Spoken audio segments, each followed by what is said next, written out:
Good morning to all of you. Welcome to Learners Academy. Is my voice clear to all of you?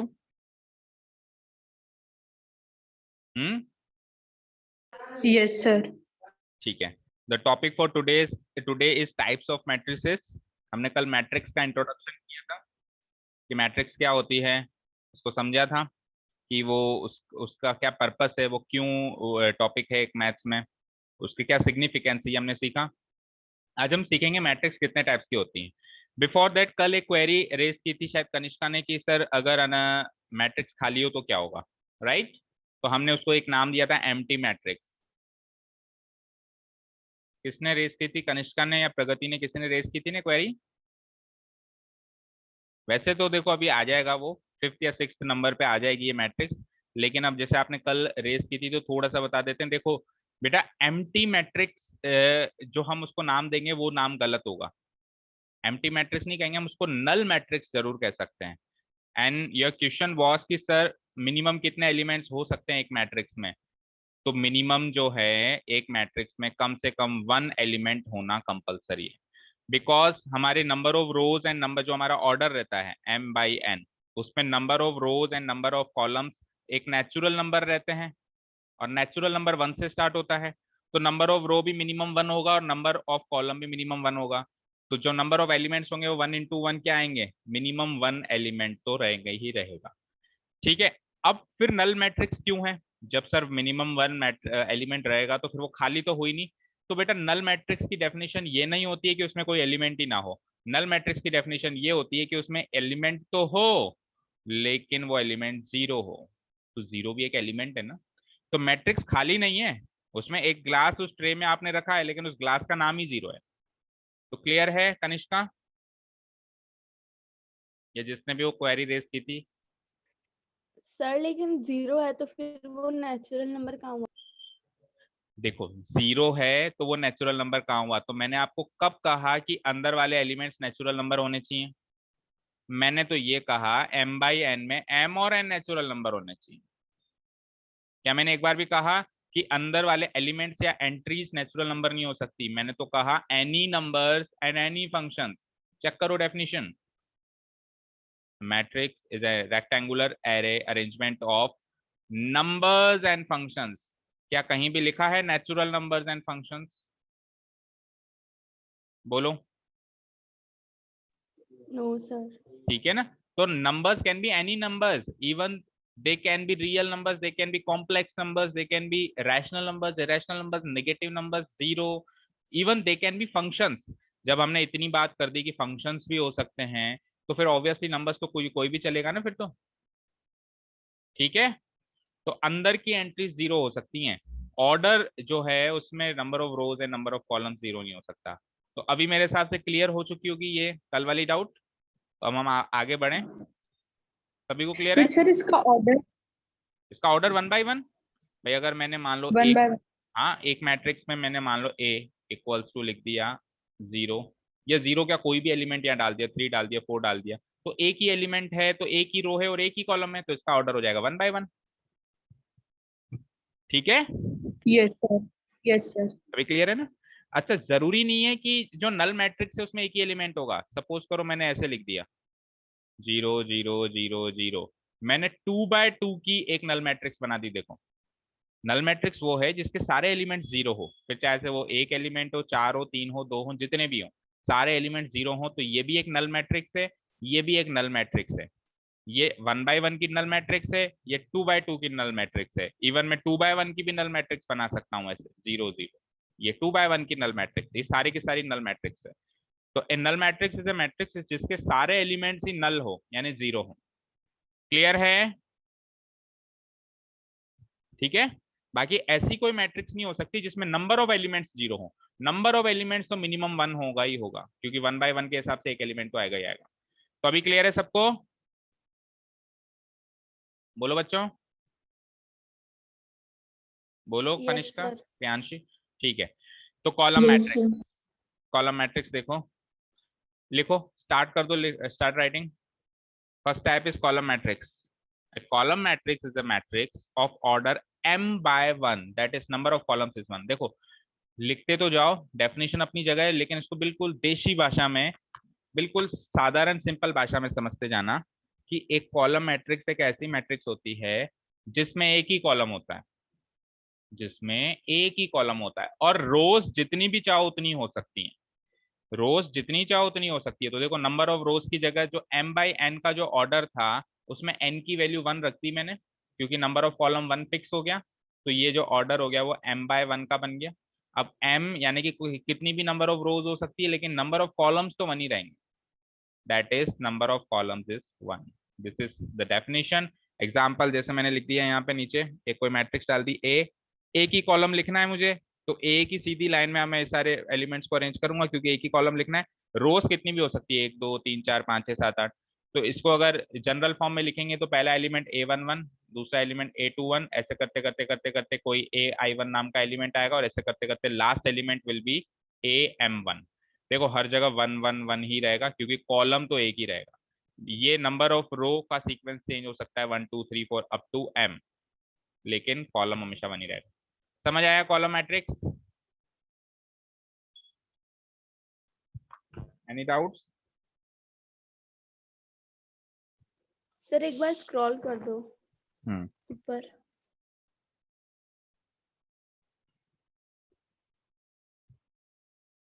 एक column matrix is a matrix of order m by 1। Simple सी भाषा में बात करें तो एक ही column दिखाई दे वो कॉलम मैट्रिक्स।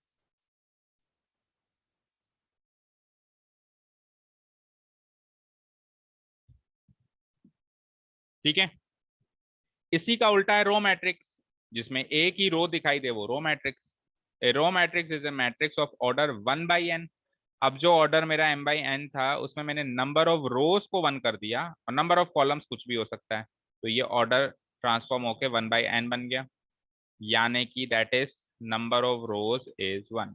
और ये जो मैट्रिक्स होगी ये यूं खड़ी आड़ी दिखाई देगी, इसमें रो एक ही है, ये एक ही रो है, रो 1। हमें कॉलम कितने भी हो सकते हैं, पहला कॉलम, दूसरा कॉलम, तीसरा column, up to n number of columns. तो एलिमेंट की बात करें तो ये element A11, A12 up to A1, ये 1 है, आई नहीं है ना, ये जो है आपको दिख रहा है ये IJ की तरह दिख रहा है, ये IJ नहीं है, ये 1J है, क्योंकि रो नंबर तो 1 ही चल रही है ना। सॉरी,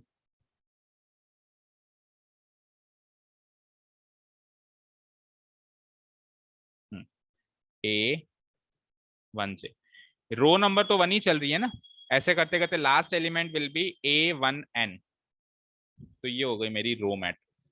तो सिंपल सी भाषा में बात करें तो कॉलम मैट्रिक्स जो यूं वर्टिकली हो एक ही कॉलम में, और रो मैट्रिक्स जो यूं हॉरिजॉन्टली एक ही रो में फैली हुई हो, वो हो जाएगी रो मैट्रिक्स। एक ही लाइन में यूं खड़ी आ जाए कॉलम मैट्रिक्स, एक ही लाइन में यूं आड़ी आ जाए row matrix. Is that clear? Yes काफी सर। छोटी मोटी सी बातें और आसानी से समझ लेने वाली बातें हैं। फिर भी अगर कोई भी क्वेरी माइंड में रेज हो तो पूछते जाना। इनकी फिर मैं जनरल फॉर्म भी आपको लिखते हुए जा रहा हूँ, ये इनकी जनरल फॉर्म हो गई है ना। और नीचे हमेशा जब भी हम मैट्रिक्स लिखेंगे तो ऑर्डर जरूर लिखेंगे 1 बाई n। उधर क्या ऑर्डर लिखेंगे हम कॉलम मैट्रिक्स में? m/1। देखो वहां पे भी लिखा हुआ होगा m/1, दिख रहा है। जब भी हम मैट्रिक्स लिखेंगे तो बॉटम राइट कॉर्नर पे हम उसका ऑर्डर जरूर मेंशन करेंगे। तो दो तरह की मैट्रिक्स हो गई। Next type of matrix is square matrix. As the name suggest, it will be of the shape of a square. उसका नाम से पता चल रहा है कि कैसी मैट्रिक्स होगी। स्क्वायर मैट्रिक्स का मतलब क्या होगा बेटा?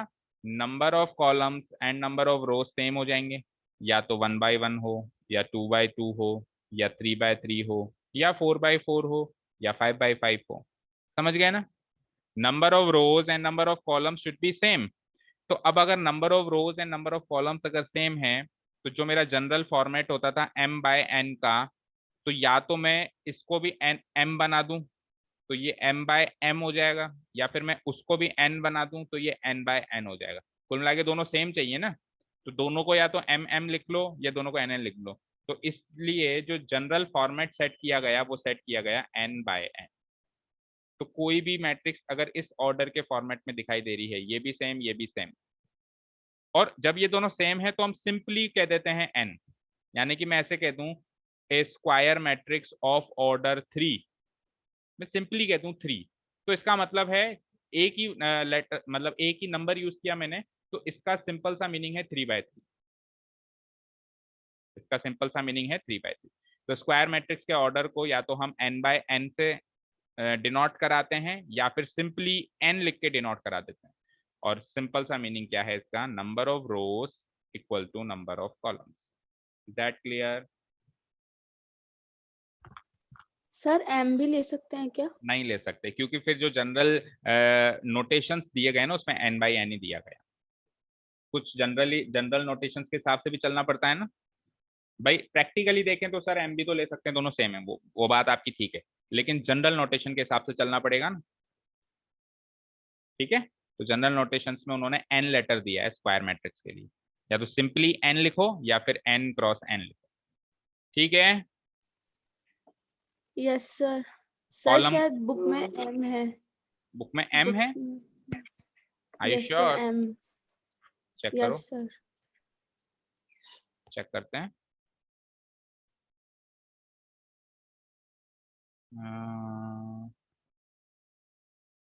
अच्छा, बुक में m है, देखो यहाँ तो n है, देखो पढ़ते हैं पूरा। A matrix in which the number of rows are equal to the number of columns is said to be a square matrix, ये बात हमने कही। इसको ये थोड़ी लंबी लैंग्वेज में लिखा है हमने, सिंप्लीफाइड लैंग्वेज में लिख लिया, that is number of rows equals number of columns. Thus an m/n matrix को स्क्वायर मैट्रिक्स कब कहेंगे, जब m और n बराबर हो जाएंगे, and it is known as the square matrix of order n। Check करो, देखा? ठीक है। अब ये क्या कह रहा है कि अगर मैं m/m लिखूंगा तो उसको फिर मैं नाम दूंगा ऑफ ऑर्डर m, मतलब ये तो एग्जांपल दे रहा है अब, कि अगर मैंने लिख लिया aij, और अगर मैंने इसको मान लो 2/2 लिख दिया, तो फिर इसका मतलब है it is a square matrix of order 2, simply 2 लिखूंगा। अगर 3/3 लिखा हुआ है तो ऑफ ऑर्डर 3, तो सिमिलरली अगर m/m लिखा हुआ है तो it is of order m। तो ये लाइन तो उन्होंने एज एन एग्जाम्पल यूज करी है। बाकी जनरल नोटेशन देखो ऊपर क्या है, लेटर कौन सा यूज किया इन्वर्टेड कॉमर्स में, एन। एन। Yes sir. ठीक है, क्लियर है? जैसे ये वाली मैट्रिक्स देखो, ये एक स्क्वायर मैट्रिक्स है ऑफ ऑर्डर 3, क्योंकि 3/3 की है, समझ गए? Yes sir. ठीक है, नेक्स्ट टाइप ऑफ मैट्रिक्स चलते हैं। तीन हो गई, column matrix, row matrix, square matrix. Example लिख लो इसका, 2/2 की बना दो एक, a11 a12 a21 a22, तो ये 2/2 की एक एग्जाम्पल। इसमें मैं n नंबर ऑफ एग्जांपल्स दे सकता हूँ, 3/3 कर दूं, 4/4 कर दूं, इवन 1/1, इवन जो मैं 1/1 करूंगा ना वो भी स्क्वायर मैट्रिक्स होगी, क्योंकि उसमें भी number of rose and number of columns equal है, ठीक है ना। जो सबसे छोटी मैट्रिक्स होगी 1/1 की, वो भी एक स्क्वायर मैट्रिक्स कहलाएगी। Next type of matrix is diagonal matrix. अब ये क्या चीज है, तो उसके लिए पहले तो ये सीखना जरूरी है कि डायगोनल क्या होता है। तो वैसे डायगोनल क्या होता है आपको जनरली तो पता है, क्या होता है डायगोनल? ज्योमेट्री में जो डायगोनल वर्ड यूज होता है वो पता है किसी को क्या होता है? Yes sir. जिसको हम हिंदी में विकर्ण कहते हैं। सर जो अपोजिट वर्टिसेस को कनेक्ट करता है वेरी गुड, इसलिए। ऑपोजिट वर्टिसेस को, एक किसी भी रेक्टेंगुलर शेप्ड या स्क्वायर शेप्ड फिगर में, या फिर यूं कहूं किसी भी क्वाड्रिलेटरल में, ऑपोजिट वर्टिसेस को कनेक्ट करने वाली जो लाइन सेगमेंट होती है वो डायगोनल होती है, जिसको हम हिंदी में विकर्ण कहते हैं। ठीक है, ये डायगोनल है। तो एक मैट्रिक्स में भी डायगोनल होगा ना, लेकिन आप ध्यान से सोचो, मैट्रिक्स में डायगोनल तभी होगा जब वो स्क्वायर मैट्रिक्स है। फॉर एग्जाम्पल, अगर मैंने 3/3 की मैट्रिक्स ले ली, 1 2 3 4 5 6 7 8 9, तो इसमें ये दोनों डायगोनल हैं, यस और नो? ये दो डायगोनल्स बन गए क्या मेरे? बने कि नहीं बने बताओ? Yes sir. अच्छा, अब एक 2/3 की में आप डायगोनल बना के बताओ। 2/3 में आप डायगोनल नहीं बना पाओ, कैसे बनाओ? मान लो मैंने लिखा 1 2, 3/2 बना दो, 3 4 5 6, 3/2 के मैट्रिक्स में। अब इसमें डायगोनल कैसे बनाओगे? आप 1 से 4 पे जाओगे तो ये 6 रह गया, 3 से 6 पे जाओगे तो 1 रह गया, 2 से 3 पे जाओगे तो ये रह गया। तो इसमें डायगोनल नहीं बना सकते ना। तो डायगोनल केवल और केवल स्क्वायर मैट्रिक्स में ही बनाया जा सकता है, सबसे पहली चीज। और दूसरी चीज ये है, ध्यान से सुनो, कि डायगोनल एक ही बनता है। वैसे हमारे रेक्टेंगल में 2 डायगोनल्स बनते हैं, ये और ये, लेकिन मैट्रिक्स की दुनिया में एक ही डायगोनल माना जाता है। तो यहाँ पे जो करेक्ट डायगोनल होगा वो ये वाला ना होके ये वाला होगा, ये वाला, ओनली लेफ्ट टू राइट जाने वाला, ठीक है। या फिर यूं कहूं, जिसमें डायगोनल डायगोनल वो बनता है जिसके एलिमेंट्स में जो आई और जे है वो सेम हो। भाई ए आई जे में आई और जे दोनों सेम हो, यानी कि आई और जे दोनों सेम हो A11, आई और जे दोनों सेम हो A22, आई और जे दोनों सेम हो A33, आई और जे दोनों सेम हो A44। समझ गए? अब सपोज करो आप यूं बनाते हो, यूं बनाते हो, तो सपोज करो 3/3 में अगर आप बनाना चाहो तो A11 A12 A13। तो अब आप देखो, अगर आप यूं बनाना चाहो, इधर क्या आएगा, A21 A23। अगर आप यूं डायगोनल बनाना चाहो तो इसमें 13 22 23, तो आई और जे सेम नहीं हुए ना, केवल एक ही एलिमेंट में आई और जे सेम हुए, इसमें और इसमें सेम नहीं हुए ना। तो डायगोनल हमेशा उन एलिमेंट से बनेगा जिसमें आई और जे की वैल्यू सेम हो। ये चीज क्लियर है? और बनेगा हमेशा स्क्वायर मैट्रिक्स में ही। तो फिर अभी डायगोनल मैट्रिक्स की डेफिनेशन देते हैं। ये चीज क्लियर है? सर हाँ बताओ। सर ये 7 की प्लेस A1 3-1 होनी चाहिए ना, A31। हाँ हाँ सॉरी, A31। ठीक है, एनी अदर क्वेरी? नो? ठीक है।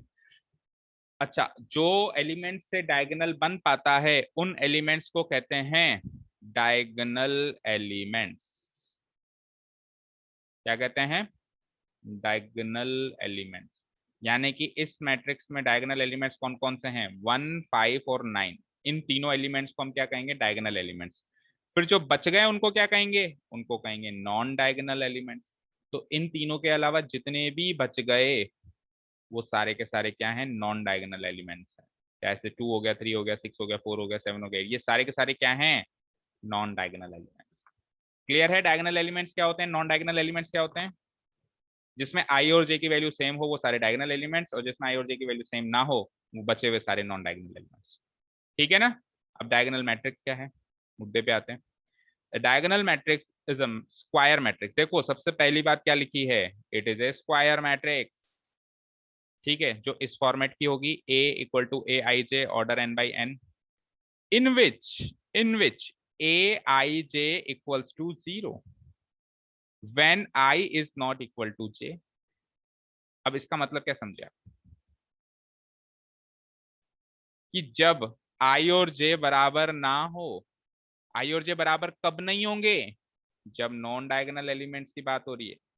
यानी कि जब नॉन डायगोनल एलिमेंट्स की बात हो रही है वहां पे ए आई जे की वैल्यू 0 है। इसका मतलब ये निकला कि सारे के सारे नॉन डायगोनल एलिमेंट्स की वैल्यू 0 है।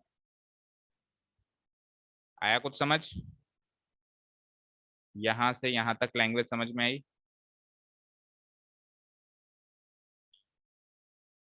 अभी एग्जांपल दे देंगे तो समझ आ ही जाएगा, लेकिन लैंग्वेज में से समझ आया? बोलो प्रियांशी। Yes sir. प्रियांशी, आपने फॉर्म में फोटो कौन सी क्लास की लगाई, नर्सरी क्लास की, एलकेजी क्लास की? नो सर, 4th 5th की थी। तो लेटेस्ट लगानी चाहिए ना बेटा।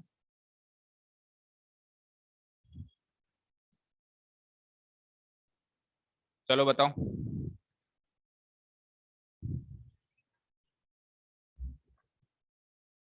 समझ आया यहाँ से लेके यहाँ तक? तनीषा बोलो आप।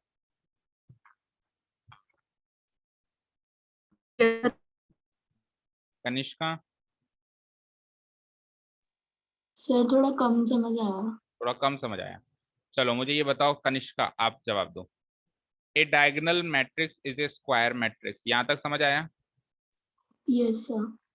ठीक है, अब अगर ये स्क्वायर मैट्रिक्स है तो वो इस फॉर्मेट की होगी, यहाँ तक समझ आया? हर एक स्क्वायर मैट्रिक्स इसी फॉर्मेट की होती है? Yes sir. ठीक है। अब इस स्क्वायर मैट्रिक्स में क्या खास बात है? इस स्क्वायर मैट्रिक्स में ये खास बात है कि ए आई जे की वैल्यू 0 है, यानी उन उन एलिमेंट्स की वैल्यू 0 है, यानी वो एलिमेंट्स 0 हैं जहां पे आई और जे बराबर नहीं है। अब आई और जे बराबर कब नहीं होते हैं? नॉन डायगोनल एलिमेंट्स में बराबर नहीं होते। अभी आपको एग्जांपल दिया था मैंने, मुझे बताओ। चलो एक 2x2 मैट्रिक्स का एग्जांपल लेते हैं। पहला एलिमेंट A11, दूसरा एलिमेंट A12, तीसरा एलिमेंट A21, चौथा एलिमेंट A2। तो अगर मैं इसको लिख दूं ए आई जे 2x2, तो मुझे बताओ आई और जे की वैल्यू बराबर कहाँ कहाँ है? एक तो A11 में है और एक A22 में है, राइट? और आई और जे की वैल्यू बराबर कहाँ नहीं है? एक तो A12 में और एक A21। तो these are diagonal elements and these are non diagonal elements. ये चीज क्लियर है? इनको तो कहूंगा डायगोनल एलिमेंट्स जहाँ पे आई और जे की वैल्यू इक्वल है, और इनको कहूंगा नॉन डायगोनल एलिमेंट्स जहाँ पे आई और जे की वैल्यू इक्वल नहीं है। ये तो डायगोनल एलिमेंट्स और ये दोनों नॉन डायगोनल एलिमेंट्स। ये चीज क्लियर है कनिष्का? Yes sir. ठीक है। तो ये क्या कह रहा है कि जब जब आई और जे की वैल्यू इक्वल नहीं है, वहां वहां पे एलिमेंट की वैल्यू 0 है, यानी ये 0 ये 0, यानी कि ये वाला एलिमेंट 0 और ये वाला एलिमेंट भी 0। और डायगोनल एलिमेंट्स कुछ भी हो सकते हैं। डायगोनल एलिमेंट्स 1 2 3 4 5 6 जो चाहो वो रख लो, लेकिन नॉन डायगोनल एलिमेंट्स सारे के सारे 0 रखने हैं। ऐसी किसी मैट्रिक्स को कहा जाता है डायगोनल मैट्रिक्स।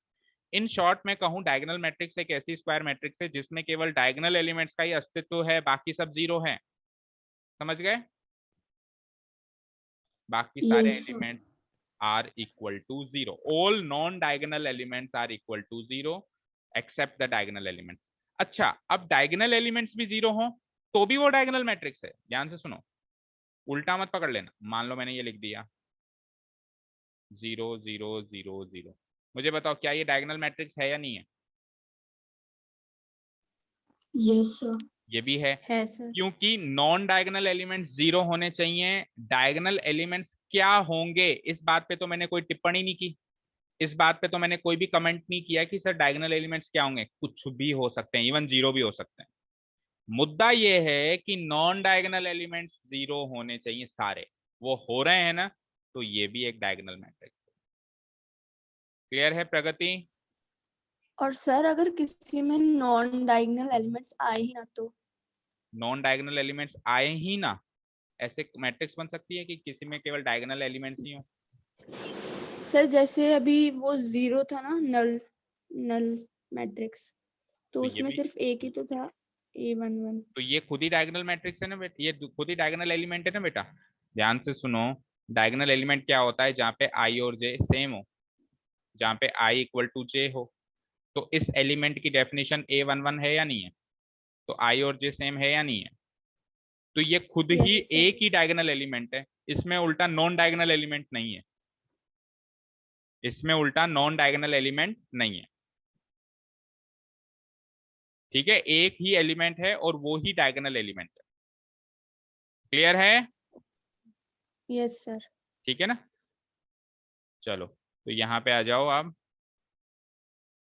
ए आई जे की वैल्यू 0 है, यानी उन एलिमेंट्स की वैल्यू 0 है जब I is not equal to जे है। और जब आई इक्वल्स टू जे है, यानी डायगोनल एलिमेंट्स हैं, उसमें क्या होगा इसके बारे में यहाँ पे कुछ नहीं लिखा हुआ, यानी कि उसमें कुछ भी हो सकता है। इवन 0 हो जाए और 0 के अलावा कुछ भी हो जाए। दैट इज सबसे मेन मुद्दे की बात नीचे लिख दी। All non diagonal elements are equal to 0। सारे के सारे नॉन डायगोनल एलिमेंट्स 0 होने चाहिए, और सारे होने चाहिए, एक भी नहीं बचना चाहिए। ठीक है? एग्जाम्पल 3x3 की एक एग्जांपल दे दो। A11 कुछ भी लिखो, A22 कुछ भी लिखो, A33 कुछ भी लिखो, बचे हुए सब 0 कर दो। तो ये एक डायगोनल मैट्रिक्स हो गई ऑफ ऑर्डर 3। इसको मैं शॉर्ट में कहूं तो it is a diagonal matrix of order 3। Of order 3x3 भी लिख सकते हैं, क्योंकि डायगोनल है तो स्क्वायर तो होगी होगी, और स्क्वायर को 3x3 ना बोल के सिंपली 3 भी बोल देते हैं। तो डायगोनल मैट्रिक्स को भी हम सिंपली कह सकते हैं it is a diagonal matrix of order 3। Is that clear?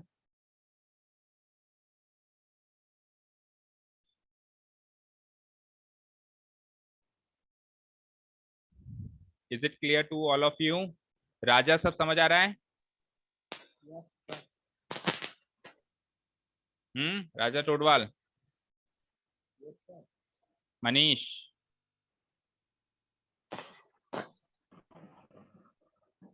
Excuse me sir. Excuse me हाँ सर। बोलो मनीष।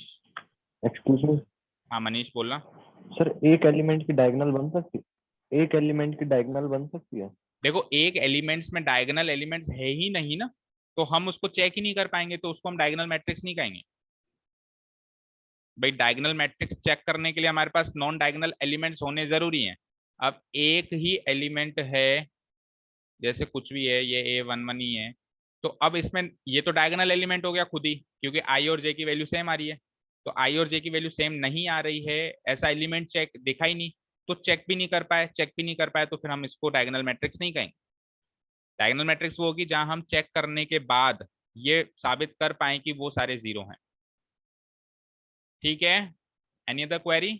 प्रियांशी आप बोलो क्या कह रहे थे?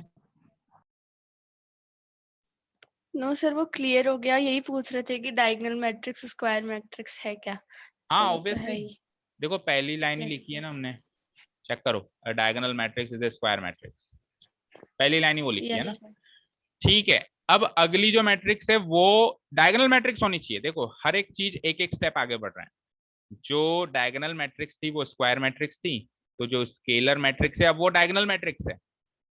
Start writing, a scalar matrix is a diagonal matrix. अब वो डायगोनल मैट्रिक्स है, तो डायगोनल मैट्रिक्स क्या होती है ये चीज मैं पहले बता चुका हूँ, उसको फिर से नहीं कहूंगा। अब इसमें और क्या खास बात है? स्क्वायर मैट्रिक्स होगी तो ऑब्वियसली इस फॉर्मेट की होगी, क्योंकि वो डायगोनल है तो स्क्वायर भी होगी। अब सुनो ध्यान से, अब डायगोनल एलिमेंट्स जो हैं, नॉन डायगोनल एलिमेंट्स, आई की वैल्यू जब जे के बराबर नहीं है, नॉन डायगोनल एलिमेंट्स तो जीरो हैं ऑब्वियसली, ये चीज तो चाहिए ही चाहिए, ये चीज तो बोलने की जरूरत भी नहीं थी। क्यों? क्योंकि मैंने पहले ही कह दिया कि डायगोनल एलिमेंट डायगोनल मैट्रिक्स है, तो डायगोनल मैट्रिक्स में ये चीज तो चाहिए ही चाहिए। लेकिन एक्स्ट्रा में एक चीज और चाहिए कि जो डायगोनल एलिमेंट्स हैं, यानी कि आई और जे जहां पे बराबर हैं, वहां पे वो सारे के सारे डायगोनल एलिमेंट्स किसी कांस्टेंट के बराबर हैं। स्केलर का मतलब होता है कांस्टेंट। आगे चल के आप सीखोगे स्केलर एंड वेक्टर, जानते होंगे वैसे, आप साइंस मैथ्स के स्टूडेंट्स हो तो 11th में भी आ जाता है स्केलर एंड वेक्टर, समझते हो ना? स्केलर मतलब कोई क्वांटिटी, और वेक्टर मतलब क्वांटिटी प्लस डायरेक्शन, समझते हो ना? Yes sir. तो यस सर। ए आई जे, जब आई और जे बराबर हैं तो ए आई जे, देखो पहले तो ये चीज समझो, जब आई और जे बराबर हैं वहां वहां ए आई जे का मतलब डायगोनल एलिमेंट से है। जब आई और जे बराबर नहीं है वहां वहां ए आई जे का मतलब नॉन डायगोनल एलिमेंट से। ठीक है, तो इस केस में तो मैं बात कर रहा हूँ नॉन डायगोनल एलिमेंट्स की, इस केस में बात कर रहा हूँ डायगोनल एलिमेंट्स की। नॉन डायगोनल एलिमेंट्स तो जीरो होंगे ही होंगे, क्योंकि खुद ही डायगोनल मैट्रिक्स है ये स्केलर मैट्रिक्स, तो ये चीज तो होगी होगी। अब बात करते हैं डायगोनल एलिमेंट्स। अब किसी भी डायगोनल मैट्रिक्स के अंदर डायगोनल एलिमेंट्स कुछ भी हो सकते हैं, मैंने आपको कहा था, लेकिन इस केस में डायगोनल एलिमेंट्स एक ही सेम नंबर होने चाहिए, किसी के बराबर होने चाहिए, और वो के एक स्केलर होना चाहिए। यानी कि या तो सारे 1 1 1 हो जाए, या सारे 2 2 2 हो जाए, या सारे 3 3 3 हो जाए, या सारे 4 4 4 हो जाए, या सारे 5 5 5 हो जाए। तो सिंपल सी भाषा में बात करूं तो नॉन डायगोनल एलिमेंट्स तो जीरो चाहिए, डायगोनल एलिमेंट्स एक दूसरे से बराबर होने चाहिए, इक्वल टू ईच अदर, और वो एक स्केलर के बराबर भी होने चाहिए, ये बात भी बोलनी जरूरी, यानी एक क्वांटिटी 2 3 4 5 इसके बराबर होने चाहिए। ऐसे मत लिख देना एक्स, तो एक्स एक स्केलर नहीं कह सकता ना मैं, क्योंकि एक्स तो बदलता है, समझ रहे हो ना, एक्स की वैल्यू तो बदलती रहती है। 3 लिख दो, 3 3 3, तीनों बराबर भी होने चाहिए, स्केलर भी होने चाहिए, 2 2 2 5 5 5, इवन 1 1 1 लिख दो, इवन 0 0 0 लिख दो, जीरो इज ऑल्सो स्केलर। ठीक है, तो वो हो गई मेरी स्केलर मैट्रिक्स, तभी तो उसका नाम स्केलर पड़ गया, क्योंकि इसमें डायगोनल एलिमेंट्स एक स्केलर के बराबर हो जाते हैं।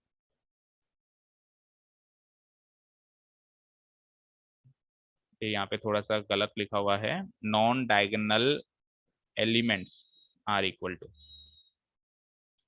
Non diagonal elements are equal to,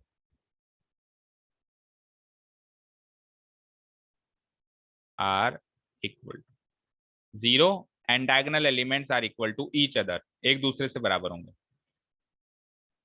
तो कुछ इस तरीके। एक्सक्यूज मी सर, हाँ बोलो बेटा। सर अगर डायगोनल एलिमेंट्स 0 हो जाते हैं तो फिर सारे तो वो नल मैट्रिक्स भी हो गया।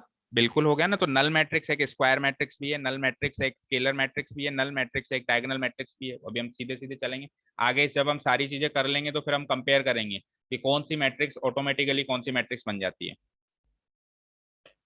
ठीक है, उस पर अभी हम बात करेंगे। Yes sir.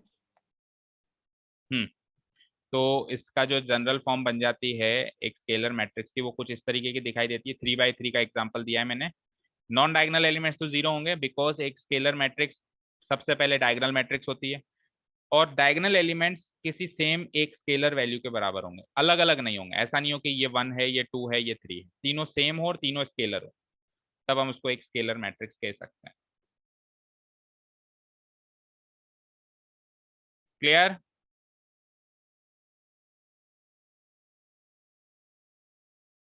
हो गया नोट डाउन? सर इसमें are equal to each other का मतलब यही है ना कि सभी उसमें 0 हो। Diagonal elements are equal to each other, ये डायगोनल एलिमेंट्स एक दूसरे से बराबर हैं, जीरो नहीं है। जीरो तो नॉन डायगोनल एलिमेंट्स हैं। Diagonal elements are equal to each other. All elements नहीं कहा है मैंने कि सारे एलिमेंट्स एक दूसरे से बराबर, सारे एलिमेंट्स एक दूसरे से बराबर करोगे तब सारे जीरो बनेंगे। Non diagonal elements are equal to zero and diagonal elements are equal to each other. ये डायगोनल एलिमेंट्स एक दूसरे से बराबर हैं ओनली। ठीक है Tanisha? Yes sir. Don't be confused. Yes. Any other query?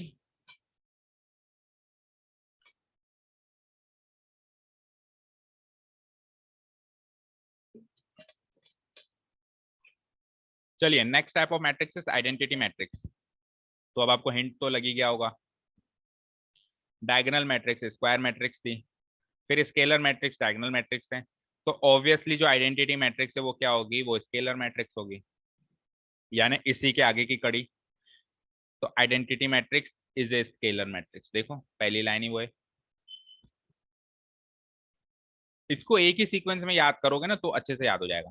सबसे पहले स्क्वायर, स्क्वायर का ही स्पेशल टाइप है डायगोनल, डायगोनल का ही स्पेशल टाइप है स्केलर, और स्केलर का ही स्पेशल टाइप है आइडेंटिटी मैट्रिक्स। अब ये क्या चीज है? Identity matrix. आइडेंटिटी मैट्रिक्स सबसे पहले तो एक स्केलर मैट्रिक्स है, जो ऑब्वियसली स्केलर है तो डायगोनल होगी, और डायगोनल है तो स्क्वायर होगी, स्क्वायर होगी तो इस फॉर्मेट की होगी। अब यहाँ पे क्या खास बात है? अब ध्यान से सुनो, नॉन डायगोनल एलिमेंट्स तो जीरो होंगे ही होंगे, ये बात तो बार बार बोलने की जरूरत ही नहीं है, लेकिन डायगोनल एलिमेंट्स सारे के सारे 1 होंगे।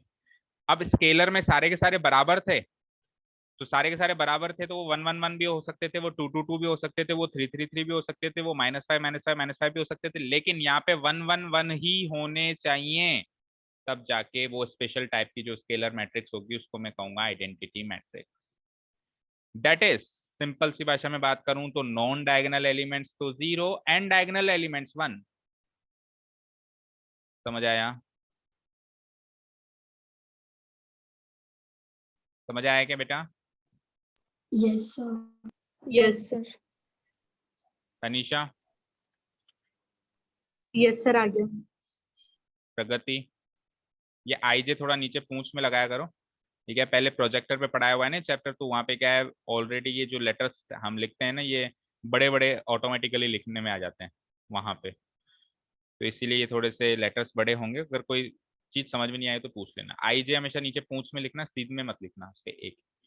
तो non diagonal elements should be equal to 0, तभी तो वो डायगोनल मैट्रिक्स बनेगी, और तभी वो डायगोनल के साथ साथ स्केलर भी बनेगी। और डायगोनल एलिमेंट्स जो एक दूसरे के बराबर थे वो अब 1 के बराबर हैं, तो 1 के बराबर हैं तो ऑब्वियसली एक दूसरे के बराबर तो हो ही गए, तो इसीलिए वो स्केलर भी बन गए।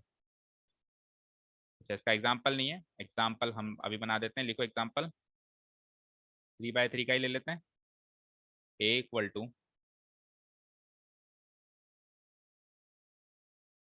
1 0 0 0 1 0 0 0 1। तो ये एक डायगोनल मैट्रिक्स हो गई, ओ सॉरी, आइडेंटिटी मैट्रिक्स हो गई ऑफ ऑर्डर 3। इसको हम क्या कहेंगे? It is A identity matrix of order 3, तीसरे ऑर्डर की ये आइडेंटिटी मैट्रिक्स है, क्योंकि नॉन डायगोनल एलिमेंट 0 हैं और डायगोनल एलिमेंट सारे 1 1 1 के बराबर है।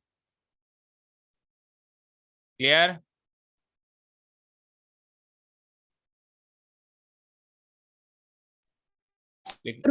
दो 2x2 की और आइडेंटिटी मैट्रिक्स बनाओ। 2x2 की कैसे बनाओगे? 1 0 0 1, ये 2x2 की बन गई। अच्छा, बी लिख लो इसको। कुछ और एग्जांपल्स भी आप चाहो तो लिख सकते हो। अच्छा, 1x1 की क्या बनाओगे? केवल 1 लिख दो, केवल 1 लिख लो, क्योंकि ये तो डायगोनल एलिमेंट है ना, डायगोनल एलिमेंट तो 1 के बराबर होगा। तो ऐसे आप n नंबर ऑफ एग्जांपल्स बना सकते हो, 1x1 2x1 2 3x3 4x4। Clear है सबको? अब आ जाइए जिसका जिक्र आप कर रहे थे, नल मैट्रिक्स, जो कल से एक चिंता का विषय बना हुआ है आप लोगों के माइंड में कि फिर क्या होगा, जीरो मैट्रिक्स क्या होगी, जिसको आप जैसे सेट से कंपेयर कर रहे थे। तो सेट में जैसे नल सेट होता था, तो सर क्या मैट्रिक्स भी नल होती है? कि बिल्कुल होती है, लेकिन वहां पे सेट की डेफिनेशन में और इसकी डेफिनेशन में थोड़ा सा डिफरेंस है। नल सेट तो वो होता था जिसमें एलिमेंट ही ना हो, लेकिन नल मैट्रिक्स वो नहीं होती जिसमें एलिमेंट ही ना हो, क्योंकि मैट्रिक्स में कम से कम एक एलिमेंट तो चाहिए ही चाहिए। नल मैट्रिक्स वो मैट्रिक्स है जिसमें सारे एलिमेंट्स नल हो, सारे एलिमेंट्स की वैल्यू नल हो। A zero matrix is a matrix A I J M by N. अच्छा, एम बाई एन लिखा है, दैट मीन्स जरूरी नहीं है कि ये स्क्वायर है। याद रखना, वो स्क्वायर वाली जो चीज है वो पे आइडेंटिटी पे खत्म हो गई। वो जो सीरीज चल रही थी ना, स्क्वायर से डायगोनल, डायगोनल से स्केलर, स्केलर से आइडेंटिटी, वो 6th नंबर तक खत्म हो चुकी है। अब ये जीरो मैट्रिक्स को आप जनरली सीखो कि ये m बाई n ऑर्डर की हो सकती है, यानी number of rose and number of columns different हो सकते हैं, लेकिन इसमें मेन बात क्या है कि सारे के सारे एलिमेंट्स जीरो हो।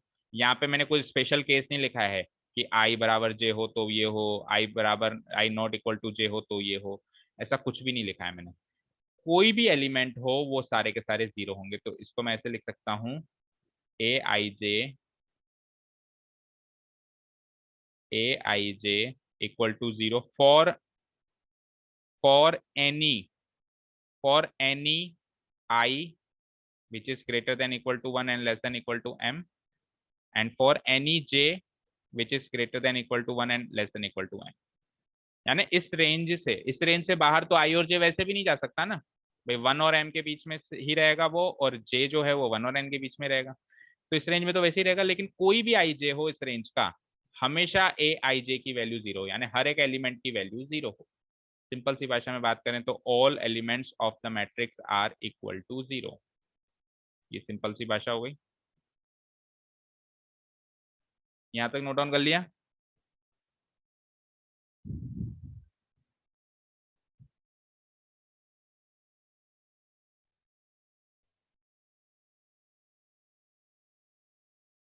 करेक्ट हो गया यहां तक नोट डाउन? Yes, sir. चलो, यस सर। अब इसके बारे में एक इम्पोर्टेंट बात यह है जो हमको नोट डाउन करनी है कि एक जीरो मैट्रिक्स को हम कौन से लेटर से डिनोट कराते हैं, दैट इज लेटर ओ। किसी भी मैट्रिक्स को हम किसी भी अल्फाबेटिक लेटर से डिनोट करा सकते हैं, वैसे A B C D capital letter से, लेकिन एक जीरो मैट्रिक्स को हम हमेशा एक ही लेटर से डिनोट कराते हैं, and that is letter O.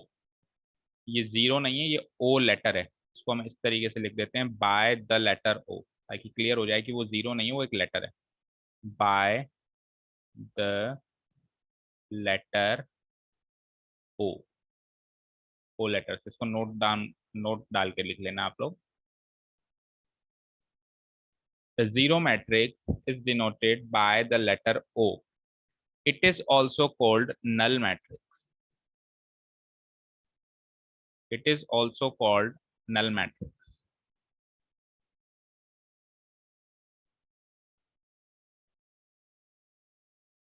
So a zero matrix is denoted by the letter O.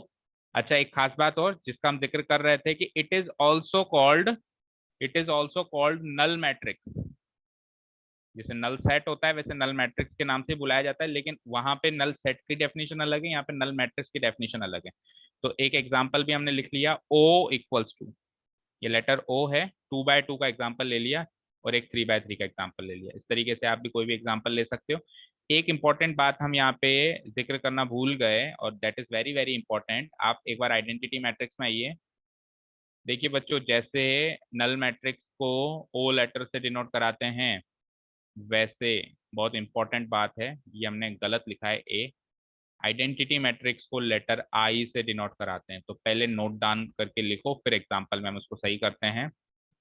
Important note, देखो नल मैट्रिक्स का लेटर ओ इतना एप्लीकेबल नहीं होगा, लेकिन आइडेंटिटी मैट्रिक्स का लेटर आई बहुत जगह एप्लीकेबल होगा। आगे चल के डिटर्मिनेंट में सिंपली आई लिखा हुआ रहेगा क्वेश्चन के अंदर, तो समझ जाना आई का मतलब आइडेंटिटी मैट्रिक्स है। तो आइडेंटिटी मैट्रिक्स में ये इंपॉर्टेंट नोट डाउन करके लिखो, an identity matrix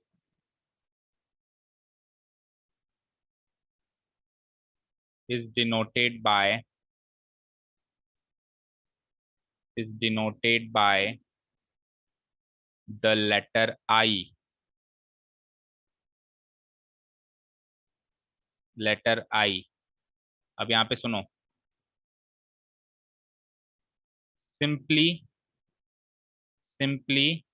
I N का मतलब हो जाता है, अगर मैं आई लिख दूं और नीचे एन लिख दूं, इसका मतलब हो जाता है मीन्स एन आइडेंटिटी मैट्रिक्स, और एन का मतलब है उसका ऑर्डर, आइडेंटिटी मैट्रिक्स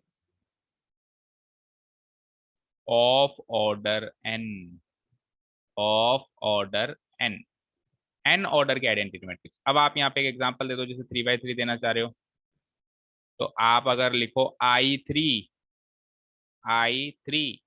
तो इसका मतलब हो गया 3x3 की मैट्रिक्स बनानी है और आइडेंटिटी मैट्रिक्स बनानी है, 1 0 0 0 1 0 0 0 1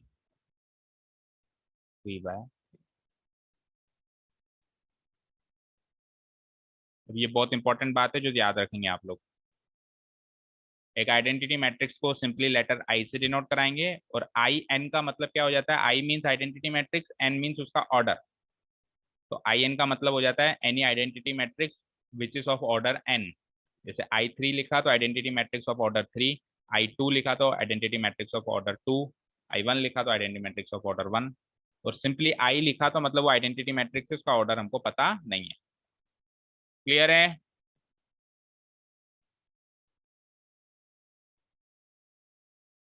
क्लियर है बच्चों?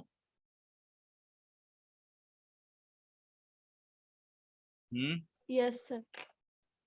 और नल मैट्रिक्स के बारे में तो हमने सब कुछ लिख ही लिया, लेटर ओ से डिनोट कराएंगे, सारे एलिमेंट्स जो होंगे वो 0 होंगे। और 2 नल मैट्रिक्स के एग्जांपल मैंने लिखे हुए हैं, आप भी चाहो तो नोट डाउन कर लो, एक 2x2 और एक 3x3। ठीक है, हो गया यहाँ तक सबका?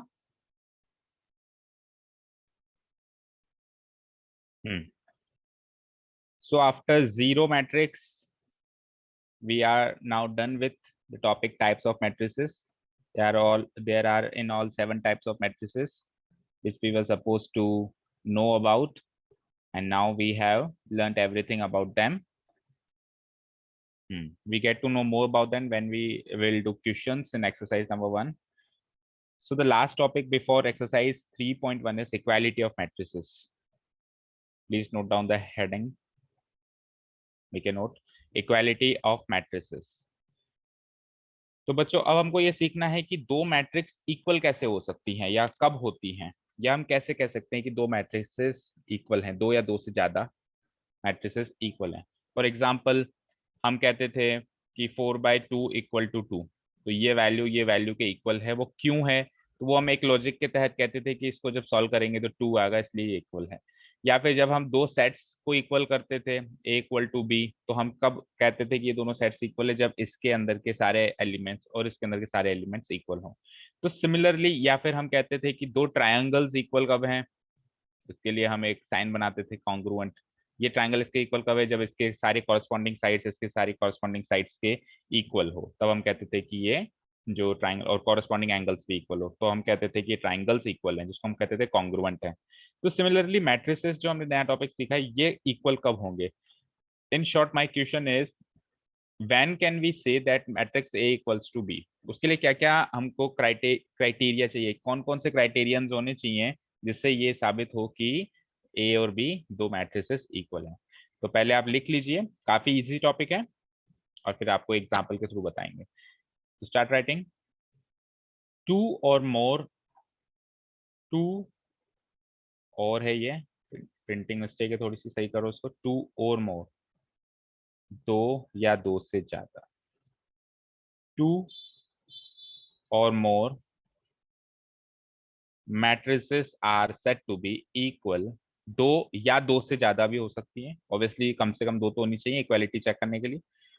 2 से ज्यादा मैट्रिसेस को हम इक्वल कब कहेंगे, टू ईच अदर, एक दूसरे से इक्वल कब कहेंगे, when, see how many criteria are there, there are in all 2 criteria which they must fulfil.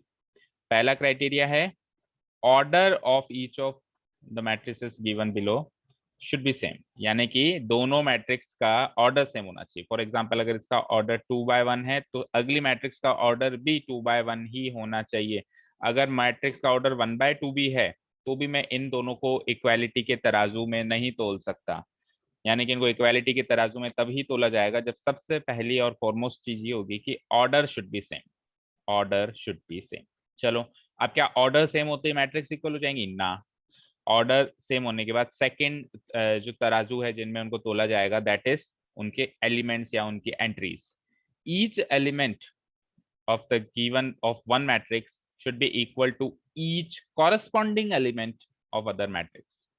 ठीक है, कि मान लो मैंने एक मैट्रिक्स लिया, मैंने यहाँ पे एक मैट्रिक्स लिया, अब मान लो इधर 4 एलिमेंट्स हैं, 1 2 3 4, यहाँ पे भी 4 एलिमेंट्स 1 2 3 4, तो ये वाला एलिमेंट इसके कॉरस्पॉन्डिंग एलिमेंट के इक्वल हो, ये वाला एलिमेंट इसके कॉरस्पॉन्डिंग एलिमेंट के इक्वल हो, ये वाला एलिमेंट इसके कॉरस्पॉन्डिंग एलिमेंट के इक्वल हो, एंड ये वाला एलिमेंट इसके कॉरस्पॉन्डिंग एलिमेंट। जैसे हम ट्राइंगल्स में करते थे, हम क्या कहते थे कि ट्राइंगल ABC इज कॉन्ग्रुएंट, सीखा है ना हमने क्लास 10th में, two triangle PQR if and only if when इसके कॉरस्पॉन्डिंग साइड्स इक्वल हो, मतलब AB should be equal to PQ and BC should be equal to QR and AC should be equal to PR। ये सीखा हमने, तो बस वही सारी चीजें यहाँ पे कॉपी पेस्ट करो, बस थोड़ा सा फॉर्मेट चेंज है कि सारे कॉरस्पॉन्डिंग एलिमेंट्स एक दूसरे के बराबर होने चाहिए। फॉर एग्जांपल अगर मैट्रिक्स A में से आपने A11 लिया तो मैट्रिक्स B में से भी आपको B11 लेना पड़ेगा and these two elements should be equal. Matrix A में से आपने A12 लिया तो मैट्रिक्स B में से आपको B12 लेना पड़ेगा, यानी कि ये जो सीक्वेंस होता है ना I और J वाला, ये मैच करना चाहिए। ठीक है, अगर मैट्रिक्स A में से आपने ले लिया 3 5 तो फिर आपको यहाँ पर भी मैट्रिक्स B में से भी 3 5 एलिमेंट को चेक करना पड़ेगा, ये भी खोलो, ऐसे करके सारे चेक करने पड़ेंगे, तो सारे इक्वल होंगे और ऑर्डर भी सेम होगा, तो फिर हम क्या कह देंगे कि ये दोनों मैट्रिसेस इक्वल हैं। अब आप कहोगे कि सर अगर केवल एलिमेंट्स ही चेक कर लेते हैं, क्योंकि कई लोगों को डाउट होता है कि सर एलिमेंट्स अगर सेम हो गए तो ऑर्डर तो सेम हो ही जाएगा ना, दैट इज नॉट नेसेसरीली, ये ऐसा कुछ जरूरी नहीं है कि अगर एलिमेंट सेम हो जाए तो फिर मैट्रिक्स भी सेम होगा। फॉर एग्जांपल अगर मैंने एक मैट्रिक्स लिखी A, ध्यान से देखना, 1 2 3 4 5 6, क्या ऑर्डर है इसका, 3/2। B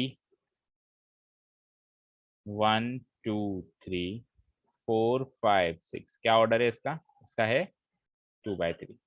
चेक करो, 1 उसमें भी है, 1 इसमें भी है, 2 इसमें भी है, 2 इसमें भी है, 3 इसमें भी है, 3 इसमें भी है, 4 इसमें भी है, इसमें भी है, 5 इसमें भी है, 5 इसमें भी है, 6 इसमें भी है, 6 में, but then also A is not equal to B because order different है, 3/2 है, यहाँ पे 2/3 है, और जब ऑर्डर डिफरेंट है तो कॉरस्पॉन्डिंग एलिमेंट्स भी सेम नहीं होंगे।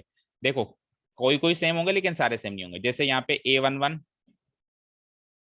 1 है, वहां पर B11 1 है, चलो पहला सेम हो गया।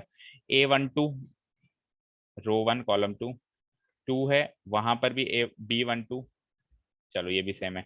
लेकिन इधर आ जाओ, इधर अगर B की बात करूं तो B31 3 है और वहां पे B31 है ही नहीं, मतलब A31 सॉरी, वहां पे A31 डज नॉट एग्जिस्ट, है ही नहीं, तो जब एग्जिस्ट ही नहीं करता तो उसकी इक्वालिटी की बात कर ही नहीं सकते ना। और फिर उल्टा वहां पे आ जाओ, वहां पे है हमारा A21, क्या है चेक करो, 3, और यहाँ पे हमारा अगर B21 चेक करूं मैं, B21 तो वो 4 है, तो ये भी नॉट इक्वल हो गए, यहाँ पे तो ये एग्जिस्ट ही नहीं कर रहे थे, तो इन दोनों को कंपेयर कर ही नहीं सकते, एक तरीके से कह दूं नॉट इक्वल है। और यहाँ पर भी ये दोनों नॉट, यहाँ पे तो एग्जिस्ट तो कर रहे हैं लेकिन वहां पे उसकी वैल्यू 3 आ रही है, यहाँ पे इसकी वैल्यू 4 आ रही है, ये 3 एंड 4 मैच कर ही नहीं रहे। So we can say that these two matrices are not equal to each other because element same है बट ऑर्डर सेम नहीं है। इसीलिए मैंने कहा कि पहले ऑर्डर चेक करो, पहले ऑर्डर मैच करो, बाद में बात करेंगे एलिमेंट्स की। इन शॉर्ट में कहूँ दोनों सेम शक्ल की दिखनी चाहिए। अगर ये 1 2 3 4 5 6 ऑर्डर 2/3 है, वो भी 1 2 3 4 5 6 ऑर्डर 2/3 होना चाहिए। सेम टू सेम डिट्टो की कॉपी की तरह दिखना चाहिए, सेम शक्ल का दिखना चाहिए। Then only we can say that these two matrices are equal, otherwise we can not say. तो hopefully it is very clear to all of you, और काफी इजी टॉपिक है कि ऑर्डर सेम हो एलिमेंट सेम हो।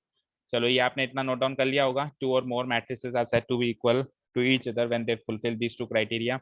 Order of each matrix should be same. Each element of the matrix of one matrix, यानी कि जितने भी मैट्रिसेस आपने लिए हैं उसमें हर एक मैट्रिक्स का each element of each matrix, each डाल दो यहाँ पे, है ना, each element of each matrix, correct कर देते हैं, ईच मैट्रिक्स, हर एक मैट्रिक्स का हर एक एलिमेंट बची हुई मैट्रिक्स के कॉरस्पॉन्डिंग एलिमेंट से सेम होना चाहिए। Each element of each matrix is equal to each corresponding element of the other matrices of the other matrices. अब इस पूरी बात को हम कंपाइल कर रहे हैं, लास्ट में 2 लाइनें लिखो।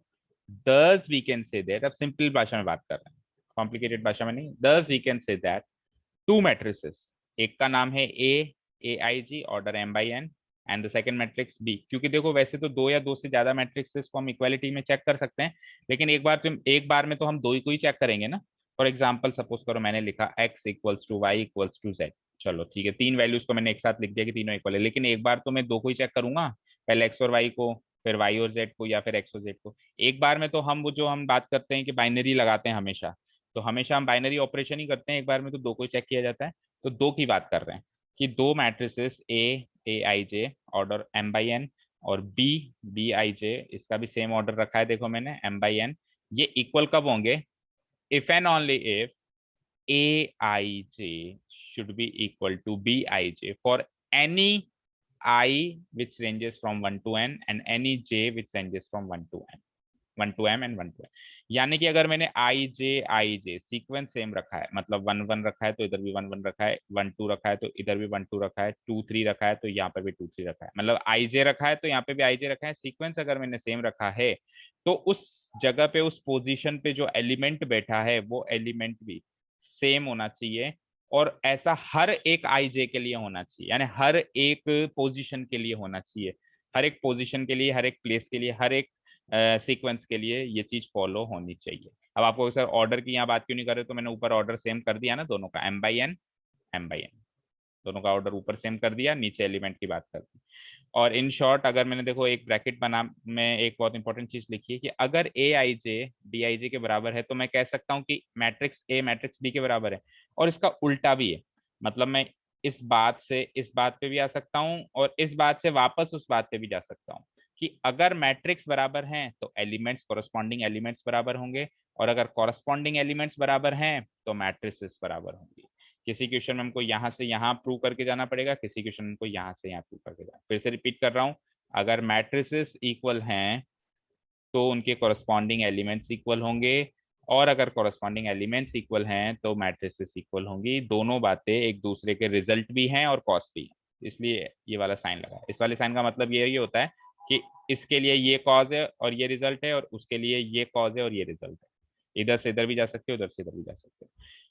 तो होपफुली इक्वालिटी ऑफ मैट्रिसेस, जो कि काफी इजी टॉपिक है, आपको समझ आ गया होगा। आगे जो अगला टॉपिक है ऑपरेशन ऑन मैट्रिसेस, इसको हम अभी नहीं लेंगे, बाद में लेंगे। Before that we will do exercise 3.1। So we are all done with the what is required for exercise 3.1। जो भी चीज हमको 3.1 एक्सरसाइज के सारे क्वेश्चंस करने के लिए चाहिए वो सारे टॉपिक्स हमने कवर कर लिए। इंट्रोडक्टरी एक्सरसाइजेस में इंट्रोडक्शन से रिलेटेड क्वेश्चंस होंगे, ऑर्डर पूछ रहा है, देखो छोटे छोटे क्वेश्चंस हैं, एलिमेंट्री टाइप के क्वेश्चंस हैं, और टाइप्स ऑफ मैट्रिसेस के क्वेश्चन होंगे जो हमने 6-7 types of matrices plus equality of matrices के भी क्वेश्चन होंगे। तो ये जो भी हमने टॉपिक सीखे ये हम कल एक्सरसाइज में करेंगे। तो कल की क्लास में आते ही एक्सरसाइज 3.1 स्टार्ट कर देंगे। आप एक बार फिर से वीडियो को वॉच करके पूरे कॉन्सेप्ट्स को रिवाइंड कर लीजिए अपने माइंड में। जो भी इंट्रोडक्टरी टॉपिक्स होते हैं वो बहुत इंपॉर्टेंट होते हैं क्योंकि उन्हीं से आगे का बेस बनता है। तो आई विल सजेस्ट यू कि आप आज की और कल की वीडियो दोनों वॉच करें फिर से, और सारे टॉपिक सारे कॉन्सेप्ट्स को फिर से रिवाइज कर ले, ताकि कल हम आते ही एक्सरसाइज 3.1 सारे टॉपिक्स अगर अपने को पता होंगे या आपको पता होंगे तो ये एक्सरसाइज बड़ी ही इजी लगी, बच्चों वाली एक्सरसाइज लगेगी, हम इवन ऑरली भी सॉल्व कर सकते हैं। So we'll do exercise 3.1 tomorrow. Till then, take care, keep learning, have a nice day.